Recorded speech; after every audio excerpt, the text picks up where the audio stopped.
If I'm going to do the thing I don't love doing, let me love the way I choose to do it. Every single thing you do has this innate wisdom to it. There's a strategy that you're tapping into for whatever you do when you're doing it instinctually, right? In the way that is natural to you. And instead of looking around at how it is maybe outside of the norm and not the societal expectation or the way it's usually done or the way that most people understand, instead of using that as a weapon against yourself, maybe take a breath and look at whatever it is you're doing through this lens of neutrality. Just take the breath and just say, assume wisdom in your instinct. Stop assuming shame. Can we shift from assuming shame and assuming this hunched shoulder type of energy around whatever it is we're doing? For me, it was cooking, okay? And can we start assuming this power, this natural instinct that we have, and respect that? And see how much more enjoyable and how much more energy flows when you own that about yourself. Help Me See is a podcast dedicated to the art of seeing. It's a space for the restless visionary with an insatiable desire to create the life and work you're meant for. My name is Bianca Leah Mora, and I'm a photographic artist, a mother, and a coach who's transformed my fear of loss into power, art, and philosophy. One of the scariest quotes I never want to say is, "I wish I knew at the time." But I truly believe that we have the innate ability to bring our wise 2020 hindsight to our now. You can deeply experience your nostalgia now while it's actually happening with no regrets. All you have to do is see. In this show, we laugh, we cry, we get inspired, we overshare. We have life-changing conversations around making meaning, self-discovery, and shedding all of the BS layers in order to reconnect to our own sacred vision. Seeing yourself is an essential key to living powerfully. You are the vessel, the lens that filters absolutely everything in your life. What are you filtering for? Whether it be conversations with fellow artists and visionaries or my solo audio journal style introspective ramblings, each episode is meant to feel like an exhale, an unraveling of truth, a moment for you to be able to put your finger on something that you haven't been able to for far too long. Come exactly as you are. It's perfect. Honor your instincts. Let's uncover some of the most important things in our lives, which all too often can slip out from our view. Let's commit to seeing and consciously creating what only you can in your one and only life. Let's dive in. Hello, and welcome to another episode of Help Me See.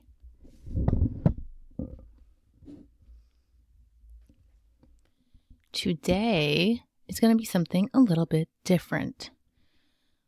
I have never in any episode, what am I up to, 120? I don't know, of the show read anything. But today's episode is different because a couple weeks ago I was on my deck and just had the impulse to write. And so I started writing, and it's on a topic that I really want to talk about on the podcast. So I'm going to try reading it, and hopefully it's not unbearable for you. I think it's interesting, actually. I feel like this way of creating, more recently, if you've been listening for a while, more recently I've been taking the podcast episodes transcription and creating a post on Substack from it. So I'll take the transcription and then go in and massage it and fine tune it and like turn it into a piece of writing and a visual experience paired with photos. And I love that process, and it's really cool. But what is way better than just creating another something alongside the podcast episode is the fact that it's forcing me to sit with myself and my own words in a very, very different way. And in doing so, I have felt the impulse to write more outside of the podcast, outside of, the working off the transcription.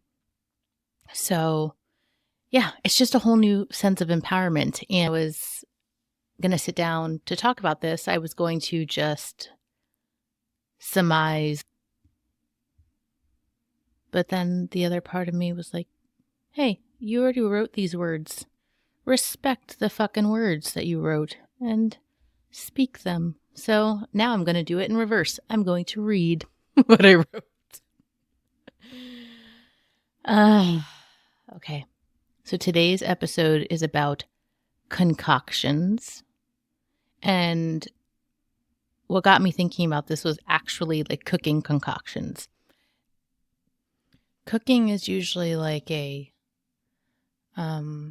controversial topic, like not controversial, but I love to cook or I hate cooking or I enjoy it, but I'm bad at it or blah, blah, blah, blah.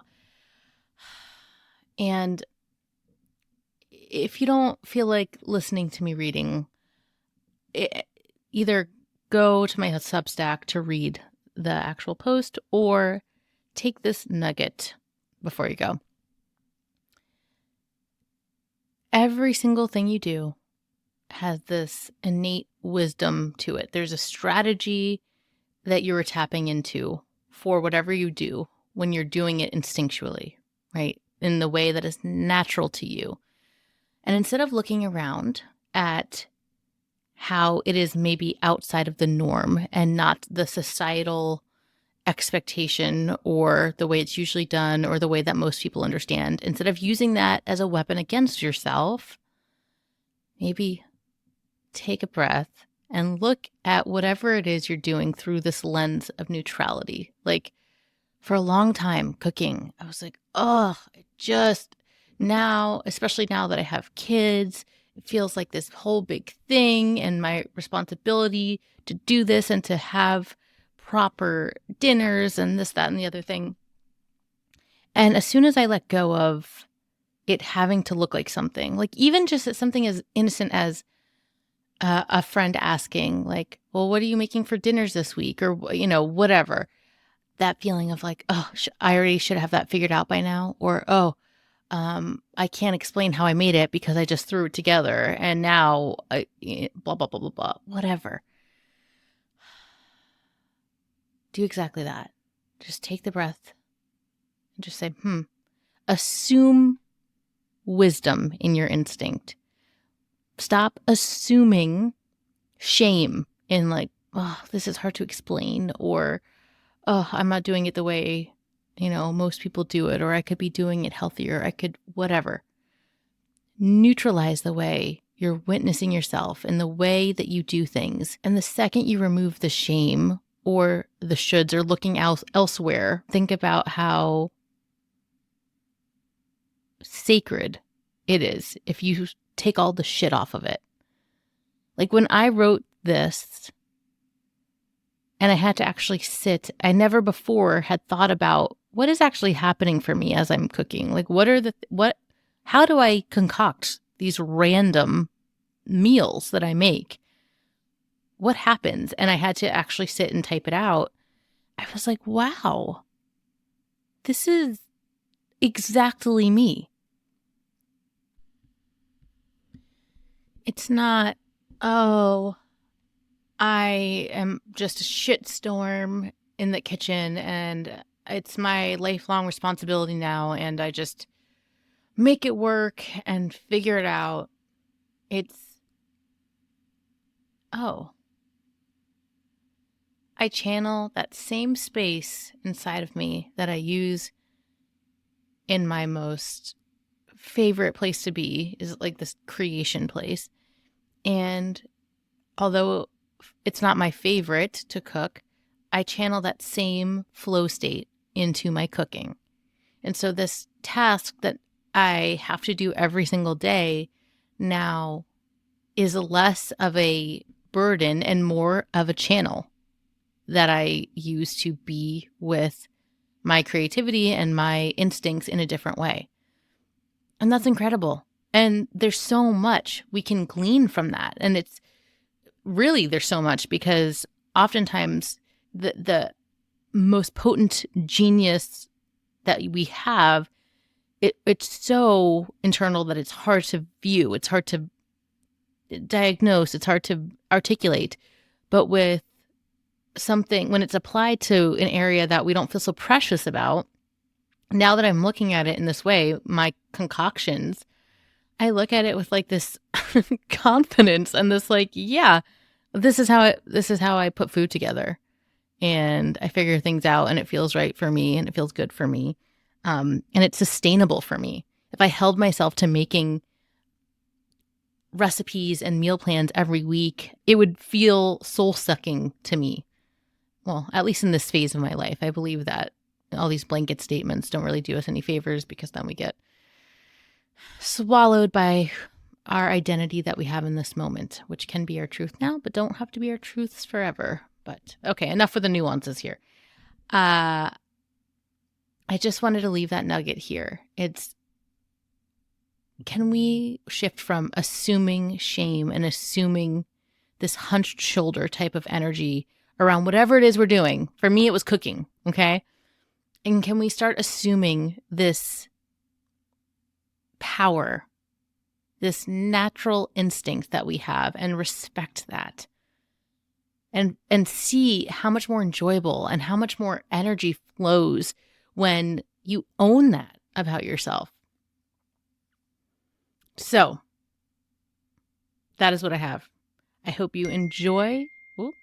I hope you enjoy the writings about my concocting, and the source of where I learned it all from, my Italian New York parents, who use the phrase, when it looks right, when I ask for any sort of detail. Okay, here we go. Concoctions. The anti-recipe? No. After giving it thought, I realized concoctions inevitably become a recipe in its own way anyway. Also, can being for something stop meaning we have to be anti something else? But to be honest, anti-recipe was my immediate initial thought. Intuitive cooking? Based off a lifetime of tasting experiences thanks to recipes, ironically? Okay, so what's the difference, and why do I feel so averse to one over the other? After all, a recipe is just the fine-tuned and recorded endpoint of intuitive concocting. Essentially, the only thing that's different is, drumroll please, our relationship to our perception of the words and their implications, like everything else in life. They are both beautiful, but this share will be about my deep dive into embracing my own instincts in the kitchen and letting go of forcing myself to do it any other way. I cook like I take pictures. I hate instructions. I have no patience. I have no desire. I grew up in an Italian family whose measure for if something was right was first smelling it, then looking at it, and then stirring it to test consistency, and then taste. Get your whole self in it.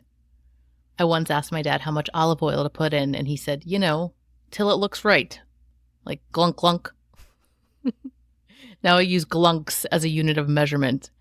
How many glunk feelings / sounds as the olive oil leaves the bottle? I cook in concoctions exclusively. Anytime I even attempt to follow a recipe, I immediately reject it. My whole self cannot bear it. I loathe it. Impatience is a huge part, yes. Probably also ADHD. But more so than that, I really think it has more to do with my need to feel the energy of what I'm doing and move with that. Across the board. A life force that cannot and will not be constrained, even with the guarantee of a tested and delicious recipe. The process over the end result. Life is too short to live for a supposed guarantee according to someone else with different taste buds. To be resourceful with what I already have, not only from a fiscal perspective, but from a there's no way in hell I'm going to stop what I'm doing to leave the house to get this dumbass ingredient perspective, I'd rather make a whole different dish. I used to take offense to the whole how you do one thing is how you do all things.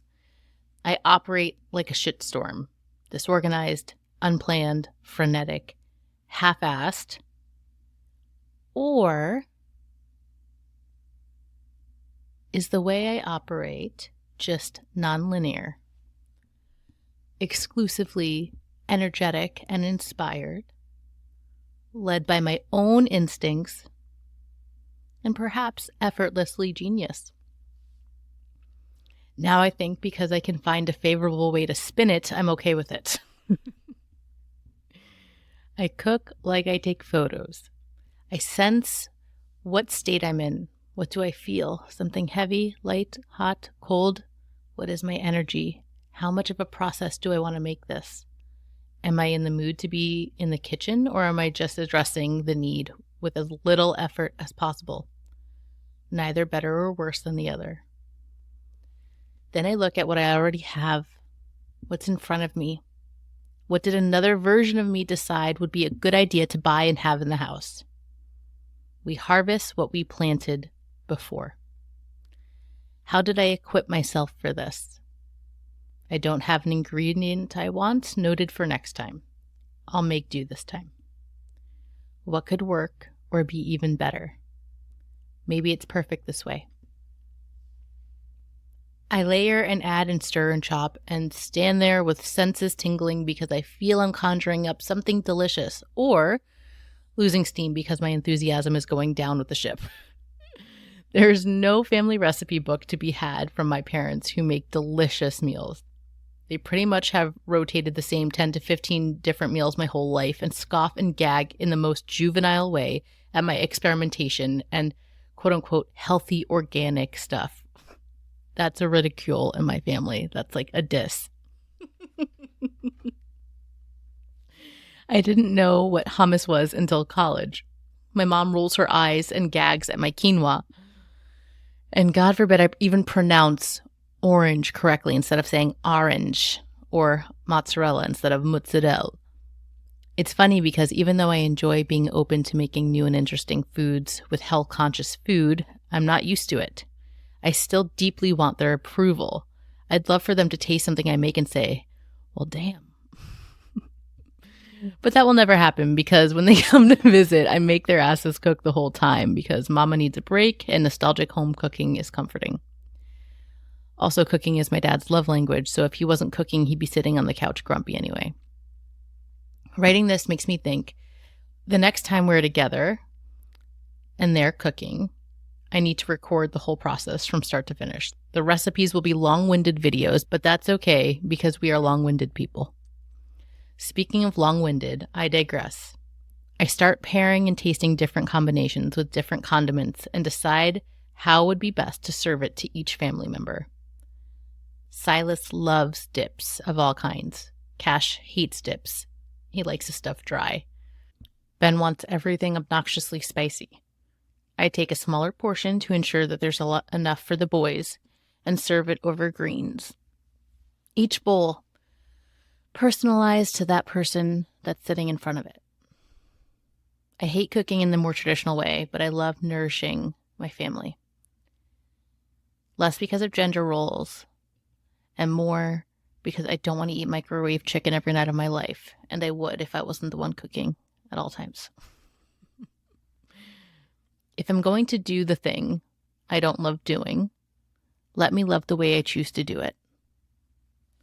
I tune in, I sense myself, I observe what's available to me, trust I can make it work, move with what comes to be, and take my love and memories and considerations to make it personal for each person I'm concocting for. I just cut up an apple to make a yogurt parfait. Don't have yogurt. Okay, I'll make an apple oatmeal dish. Ugh, don't feel like oatmeal again. It's fall. I want cozy baked goods, but I'm leaning gluten-free for my thyroid now.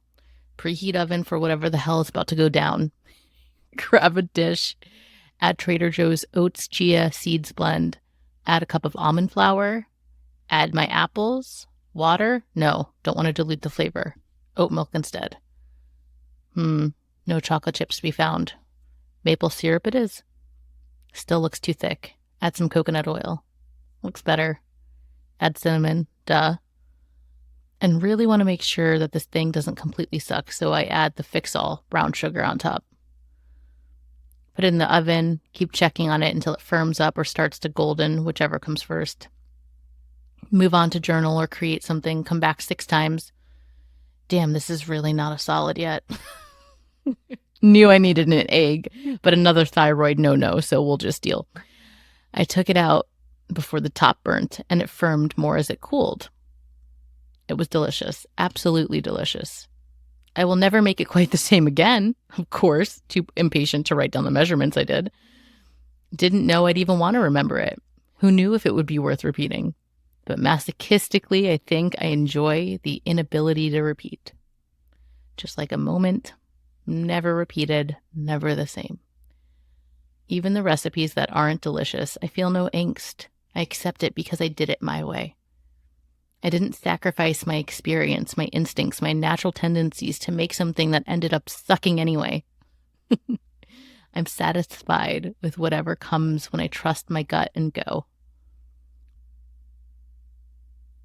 Where in your life are you using someone else's recipe that's leaving a bitter taste in your mouth? Do it your way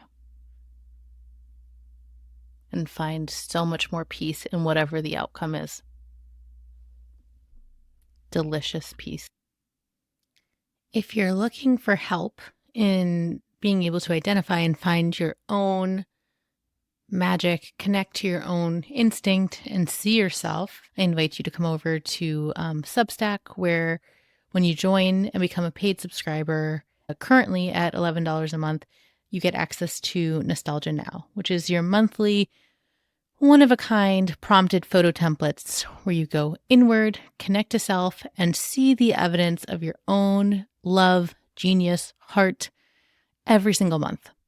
If you want to learn more, head to the link in bio, and if you have any questions, send me a DM. Okay. Have a beautiful day.